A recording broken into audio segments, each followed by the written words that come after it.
कि आपको मलाई खाने की आदत रह गई है और आप गुटबाजी के शिकार हैं। 17 साल पानी पी पी के भारतीय जनता पार्टी को जिसने गाली देने का काम किया, उसके हाथों में भारतीय जनता पार्टी का नेतृत्व है। आज चाहे नेता प्रतिपक्ष को देख लीजिए या प्रदेश अध्यक्ष को देख लीजिए।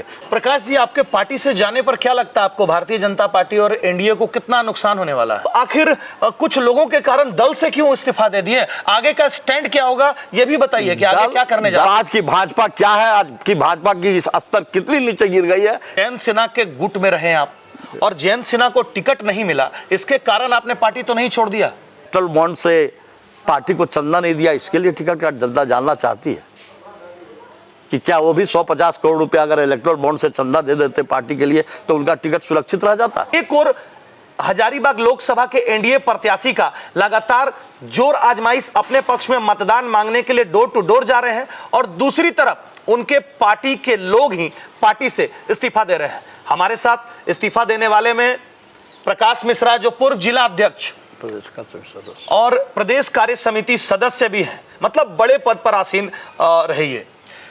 स्वागत है आपका हमारे न्यूजीलैंड में। एकाएक इस तरह का निर्णय ऐन लोकसभा चुनाव के मौके पर क्यों? देखिए, जो निर्णय बहुत ही दुखी मन से पार्टी का 44 साल करीब 44 साल तक पार्टी का सेवा करने के बाद यदि इस्तीफा देना पड़ा तो निश्चित रूप से हृदय पर कोई चोट पड़ी होगी। जब मैं देखा कि पूरे हजारीबाग ही रही झारखंड भाजपा का जेबीएम करण हो गया है और उसका ज़्यादा असर जो है हजारीबाग में देखने को मिला। हम जैसे समर्पित कार्यकर्ताओं को अपमानित होने का मिला। जब उचित स्थान पर मैंने उसका विरोध करने, उसका सुझाव देने का प्रयास किया, वहाँ पर भी मुझे अपमानित किया गया। मैं आपको बता दूं कि नए प्रत्याशी घोषित होने के बाद 2 बैठक में लोकसभा कोर कमेटी के सदस्य होने के नाते मुझे आमंत्रण मिला लोकसभा के संयोजक श्रीमान टुल्लू गोप के द्वारा, रामगढ़ के जिला अध्यक्ष के द्वारा, और दोनों बैठक में मैं उपस्थित रहा। बैठक के बाद जो मेरे गृह क्षेत्र है उस गृह क्षेत्र में प्रत्याशी का दौरा हुआ, उस दौरे में मैं उपस्थित रहा। आम सभा में मैं उपस्थित रहा। लेकिन जब दूसरी बैठक हुई तो उस बैठक में अनायास 3 व्यक्तियों का नाम लोकसभा के कोर कमेटी से काट दिया गया। प्रकाश मिश्रा, प्रोफेसर सुरेंद्र सिन्हा और नारायण चंद्र भौमिक, ये तीनों प्रदेश कार्य समिति के सदस्य थे हम लोग। तो मतलब 2 पूर्व जिला अध्यक्ष थे,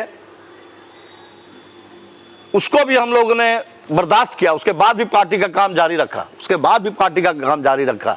लेकिन जब 14 अप्रैल को मांडू विधानसभा कोर कमेटी की बैठक हो रही थी, वहां पर कुछ विषय आई जिसे मैं मंच से नहीं कह सकता हूं, मैं आपके माध्यम से नहीं कह सकता हूं, लेकिन उस विषय को रखने का प्रयास मैंने इस राज्य के प्रभारी और क्लस्टर के प्रभारी आदित्य साहू जी, राज्य के प्रभारी लक्ष्मीकांत वाजपेयी जी को जब मैंने अपने बात को रखने का प्रयास किया और उनका जो जवाब देने का तरीका था, उन्होंने जिस शब्द का उपयोग किया, उस शब्द का प्रयोग अगर मैं प्रेस के सामने करूं तो आज की भाजपा क्या है, आज की भाजपा की स्तर कितनी नीचे गिर गई है, यह आपके सबके समक्ष होगी। तो आपको अगर जानकारी लेना होगा तो उस मंच पर जितने लोग बैठे हुए थे, आप जिला अध्यक्ष से पूछ सकते हैं, उस प्रभारी से पूछ सकते हैं कि प्रकाश मिश्रा ने जब कुछ सुझाव दिया तो उसका क्या जवाब था राज्य के प्रभारी का और इस प्रदेश के महामंत्री का। आप अभी जेवीएम करण की बात कर रहे हैं कि भारतीय जनता पार्टी जो है झारखंड की, वो जेवीएम करण हो गई है। इसको कैसे प्रूफ करेंगे आप अपने अगल बगल में देख लीजिए। हजारीबाग के जो प्रत्याशी हैं जेबीएम से आए हुए हैं। चतरा के जो प्रत्याशी हैं सुनील सिंह जी, विद्यार्थी परिषद से लेकर के आज तक भारतीय जनता पार्टी का सेवा दिया। क्या यही उनका दोष था कि सबर होना उनका दोष था? उनका टिकट काट दिया गया। पीएन सिंह जी इतने वरिष्ठ नेता और सांसद रहे जिनके दामन पर कभी दाग नहीं लगा, क्या उनका सवर्ण होना दोष था? क्यों उनका टिकट काट दिया गया? आज भारतीय जनता पार्टी के जो प्रत्याशी घोषित हुए हैं, अगर आप देखिएगा तो भाजपा के मूल विचारधारा से जुड़े हुए सिर्फ 2 प्रत्याशी मिलेंगे। बाकी सब जो कभी न कभी भारतीय जनता पार्टी छोड़ करके गए, 15 साल 17 साल पानी पी पी के भारतीय जनता पार्टी को जिसने गाली देने का काम किया, उसके हाथों में भारतीय जनता पार्टी का नेतृत्व है। आज चाहे नेता प्रतिपक्ष को देख लीजिए या प्रदेश अध्यक्ष को देख लीजिए, मैं वहां तक जाता हूं। आज सारा जेबीएम करण, इसलिए मैं कह रहा हूं कि पार्टी का जेबीएम करण हो गया है। पार्टी में भारतीय जनता पार्टी का कोई नीति सिद्धांत नहीं हो गया है। प्रकाश जी, आपके पार्टी से जाने पर क्या लगता है आपको, भारतीय जनता पार्टी और एनडीए को कितना नुकसान होने वाला है? मैं यह नहीं जानता हूं कि एनडीए को क्या नुकसान होने वाला है या नफा होने वाला है। ना मैं किसी के पक्ष में काम कर रहा हूं, ना मैं कोई पार्टी ज्वाइन किया हूं, लेकिन जब मुझे लगा कि अब ये पक्ष में काम आप नहीं कर रहे, लेकिन ये आरोप लग रहा है कि आपको मलाई खाने की आदत रह गई है और आप गुटबाजी के शिकार हैं। आपके जो आप सांसद जयंत सिन्हा जो थे, उनके आप टीम के हैं और उनको टिकट नहीं मिला तो उससे आप बौखला गए, और यशवंत सिन्हा जो उनके पिताजी हैं, उनके टीम लीडिंग में आप काम कर रहे हैं। सही कहा आपने। अगर मुझे मलाई खाने की आदत रहती तो आज झारखंड के सबसे मलाईदार प्रत्याशी मनीष जायसवाल हैं, मैं उनका पिछलग्गू बन जाता। और शायद अगर उनका पिछलग्गू बन जाता तो जितने भी उनके पिछलग्गू आज आगे पीछे कर रहे हैं इस्लामगढ़ से, जो रात में दौड़े दौड़े गए उनके पास और सवेर में उनके पास में गए, वो सब पीछे रह जाते। अगर प्रकाश मिश्रा मलाई खाने का आदत रहता और प्रकाश मिश्रा अगर मनीष जायसवाल का पिछलग्गू बन जाता तो शायद सबसे पहले। और मैं कहता हूं कि ये जो व्यक्ति मनीष जायसवाल सुंदर स्वभाव का व्यक्ति है, आज तक भैया छोड़ के मुझे प्रकाश जी नहीं कहा होगा। अगर मैं मलाई खाने का अगर मैं आदि रहता तो मनीष जायसवाल के पीछे रहता, और उससे मलाईदार प्रत्याशी शायद हो सकता है ढुल्लू महतो हो, इसके अलावा तो और कोई नहीं है। पार्टी के लोगों के द्वारा मान मनोवल की जा रही है आपको कि फिर से आ जाइए पार्टी में वगैरह इस तरह का, या फिर वैल्यू ही नहीं दिया जा रहा है? मुझे इस्तीफा देने फिर वैल्यू नहीं दिया जा रहा है कि आप निकल गए? नहीं, सुनिए, जिला के किसी लोगों ने मुझे दूरभाष पर भी संपर्क करने का प्रयास नहीं किया, लेकिन मैं धन्यवाद देना चाहूंगा अपने निवर्तमान प्रदेश अध्यक्ष श्रीमान दीपक प्रकाश जी का, प्रदेश के महामंत्री और राज्यसभा के सांसद आदित्य साहू जी का।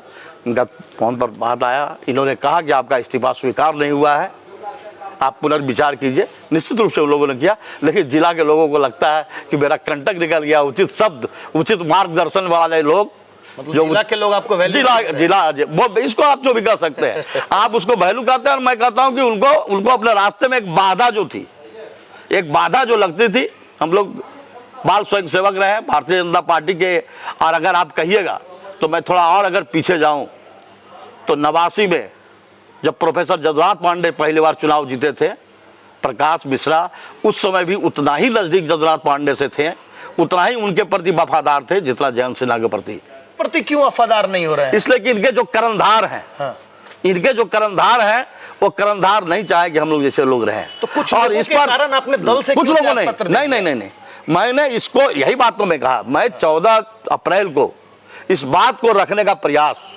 राज्य के प्रभारी से ज्यादा तो कोई लोग भी जानना चाहते हैं, लोग भी जानना चाहते हैं कि आखिर किसी विशेष, जो आप कह रहे हैं कि कुछ लोग प्रदेश अध्यक्ष ने आपको फोन करके मान मनोवल कराया किया, अगर आप किसी के सिंडिकेट के मेंबर नहीं है, किसी के नेतृत्व में नहीं चल रहे, उन लोग आरोप भी लगाए कि ऋषभ वाटिका जहां पर भारतीय जनता पार्टी का सम्मानित जगह था, वहां से आज के डेट में भारतीय जनता पार्टी के खिलाफ षड्यंत्र रचा जा रहा है, एनडीए प्रत्याशी के खिलाफ में।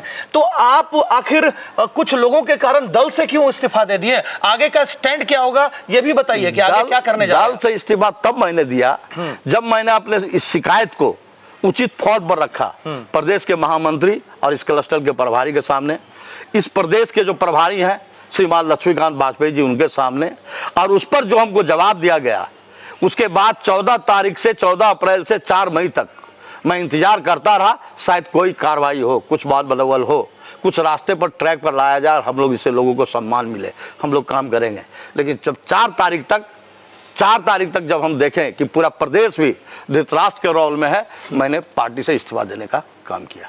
आगे का स्टैंड क्या करेंगे आगे आप? मैं सामाजिक कार्य करता हूं, एक सनातनी हूं, मैं समाज का कार्य करता रहूंगा। मतलब 40 साल वाला जो आप बता रहे कि 40 साल वाला जो भारतीय जनता पार्टी का ब्लड, मैं इंतजार करूंगा, सुनिए, मैं इंतजार करूंगा कि सवाल पहले सुनिए, उसके बाद आप बताइए। आपके अंदर जो 40 साल का आप जो कह रहे हैं कि भाजपा का रक्त संचारित है आपके अंदर में, तो क्या वो आपको भारतीय जनता पार्टी के साथ रहने में, मतलब आप पार्टी से इस्तीफा दे दिए, तो यहाँ का जो एनडीए के जो कैंडिडेट है उनका 400 पार का जो नारा और 2 लाख ऊपर से जो दावा कर रहे जीतेंगे, उनके साथ जाएंगे कि फिर हाथ के साथ आप हालात बदलने लगेंगे? नहीं, देखिए, आप तो मैं जब इस्तीफा दे दिया हूं तो मैं एक समान नागरिक हूं, मतदान मेरा अधिकार है, मतदान गुप्त होता है, वो मेरा कहाँ जाएगा, इसको मैं माइक के सामने आपके सामने कहने के लिए बाध्य नहीं हूँ। लेकिन जहां तक आप बात रहा कि 44 साल जो मेरे 10 दिन पहले तक तो आप डेली टीवी मीडिया में डेली हर जगह आप आ रहे थे, मैं कह रहा हूँ 400 पार, मोदी जी का बुलंद नारा, अब की बार 400 पार। मैं विनीत जी कह रहा हूँ, इसीलिए मैं उससे मुक्त हुआ, मैं इस्तीफा देके मैं उससे मुक्त रहा। मतलब इस बार 400 पार नहीं करवाएंगे? नहीं रहा, मैं उससे मुक्त हूँ, मैं उस जवाबदेही से मुक्त हुआ। और रहा कि आप क्या करेंगे, मैं इंतजार करूंगा कि भाजपा कब झारखंड भाजपा कब जो है जेबीएम से मुक्त होता है। जब भाजपा मूल विचारधारा पर होगा फिर मैं भाजपा के साथ खड़ा रहूंगा। मोदी जी से मेरा कोई बैर नहीं है, मोदी जी से मेरा कोई बैर नहीं। मोदी जी 405 पार करें, 400 नहीं 405 करें, मेरा शुभकामना उनके साथ में है। देश मजबूत हाथों में है, मैं मोदी जी के साथ हूं, मोदी जी के साथ में हूं, लेकिन जेबीएम के साथ में नहीं हूं, मैं जेबीएम के साथ में नहीं हूं। अब अगर आप मनीष जी के साथ हैं यहां पर? जी नहीं। जी नहीं, मतलब आपका वोट उनको नहीं? जी नहीं। अगर आप ये कहना चाहते हैं तो आप इसको मान करके चल सकते हैं, आप मान करके चल सकते हैं। आपके एक मित्र जो है कल बोले थे ज्यादा होगा तो हम नोटा में मार देंगे, तो आप भी नोटा वगैरह? नहीं, ऐसा कोई बात। मैं तो बोला कि मतदान मेरा अधिकार है। अब मतदान मैं कहाँ करूंगा, अब मैं एक सामान्य नागरिक हूँ। अरे आप कांग्रेस, आप कह रहे हैं कि मनीष जी को नहीं करेंगे, तो फिर आपका विकल्प होगा ना, या तो दो ही एक 18 प्रत्याशी है, देखा जाएगा, विचार करेंगे हम लोग। 17-18 प्रत्याशी है, विचार करेंगे। अगर मार देंगे क्या? अब वो विचार करने की चीज है, देखा जाएगा कि झारखंड के लिए कौन अच्छा कर रहा है, उसके लिए करेंगे। अंतिम सवाल, आप इस सवाल का जवाब दे दें, जनता भी जानना चाहती है कि जयंत सिन्हा के गुट में रहे आप और जयंत सिन्हा को टिकट नहीं मिला, इसके कारण आपने पार्टी तो नहीं छोड़ दिया? देखिए, पार्टी इसके कारण नहीं छोड़ा, लेकिन विनीत जी आप बहुत मजे हुए पत्रकार हैं, अगर आप कुछ सुनना चाहते हैं तो मैं भी मन में बात नहीं रख सकता हूं। लेकिन मैं एक पार्टी से जवाब जरूर चाहूंगा कि जयंत सिन्हा का टिकट क्यों कटा। क्या जयंत सिन्हा हजारीबाग में मेडिकल कॉलेज बना दिए इसलिए उनका टिकट कट गया? कि गौरिया कर्मा में उनके प्रयास से इतना बड़ा कृषि अनुसंधान केंद्र आया मोदी जी की कृपा से, उसके लिए उनका टिकट कटा? कि एनटीपीसी का सुपर थर्मल पावर आया, उसके लिए टिकट कटा? या एक जो व्यक्तिगत उनके प्रयास से 1 लाख बच्चों को गर्मा गर्म भोजन अक्षय पात्रा के द्वारा जो दिया जा रहा है, जिसे उन्होंने CSR के मद से प्रयास करके, और हजारीबाग में वो चालू हो चुका है। रामगढ़ में 50,000 बच्चों के लिए अक्षय पात्रा का CCL के सहयोग से अक्षय पात्रा का किचन सेट बनने को तैयार है, बन रहा है, आधा बन चुका है। क्या इसके लिए टिकट काटा है? क्या इसके लिए टिकट काटा? कोरोना का बहुत चर्चा हुआ, कोरोना के कार्यकाल में आप लोग देखे होंगे, रामगढ़ में आप हैं, 2 महीना तक लगातार हम लोगों ने उनके निर्देश पर, उनके सहयोग से प्रतिदिन तक कच्चा भोजन, पका हुआ भोजन लोगों के बीच बांटने का काम किया। इसके लिए टिकट काटा? क्या इसलिए टिकट काटा कि वो देश विदेश से दानी पुरुषों से चंदा इकट्ठा करके ऑक्सीजन प्लांट और ऑक्सीजन कंसंट्रेटर इस संसदीय क्षेत्र में लगाने का काम किया? इसके लिए टिकट काटा? निराशा तो है विनीत जी, बिल्कुल। अगर उनके ऐसा व्यक्ति का टिकट काटा गया है, क्या उन्होंने जो है इलेक्ट्रल बॉन्ड से पार्टी को चंदा नहीं दिया, इसके लिए टिकट का जनता जानना चाहती है कि क्या वो भी 150 करोड़ रुपया अगर इलेक्ट्रल बॉन्ड से चंदा दे देते पार्टी के लिए तो उनका टिकट सुरक्षित रह जाता? तो यह चिंतनीय विषय है। कल आपके साथी जो आपके साथ ही इस्तीफा दिए हैं रविंदर जी, उन्होंने कहा कि इस बार जो विपक्षी गठबंधन है वो मजबूत दिख रही है, और वो कह रहे हैं कि इस बार भाजपा मतलब मोदी जी का हवा नहीं दिख रहा है। आप क्या मानते हैं? नहीं, मोदी जी का हवा है, मोदी जी सरकार बना रहे हैं, मोदी जी पुनः देश में शासन करेंगे। हजारीबाग बचाने के लिए पार्टी से रिजाइन किए हैं। हजारीबाग बचना चाहिए, हजारीबाग व्यवसायियों के हाथ में नहीं जाना चाहिए। अगर आप सुनना चाहते हैं, हजारीबाग का व्यवसायीकरण नहीं हो। आज जो लोग भी जुड़े हुए हैं, जितने कर्णधार जुड़े हुए हैं इस अभियान में, अगर आप देखेंगे तो सारे के सारे व्यवसायी हैं, सारे के सारे व्यवसायी हैं। और एक कहावत है कि जहाँ का नेता व्यवसायी, जहाँ का नेता व्यापारी, वहाँ का जनता भिखारी। हम लोग हजारीबाग की चिंता करें, हजारीबाग बचना चाहिए। मतलब साफ है कि आप 400 पार में मोदी जी के साथ हैं, लेकिन यहाँ का जो नारा है कि यहाँ पर 100% जीत होगी, आप मनीष जी के साथ नहीं है, एकदम स्पष्ट। बिल्कुल। चलिए, तो ये प्रकाश मिश्रा जी थे जिन्होंने अपने पद से और सदस्यता से भी भारतीय जनता पार्टी का इस्तीफा दे दिया है। और इसी तरह से चुनावी खबर को देखने के लिए आप देखते रहें न्यूज़ लेंस। धन्यवाद।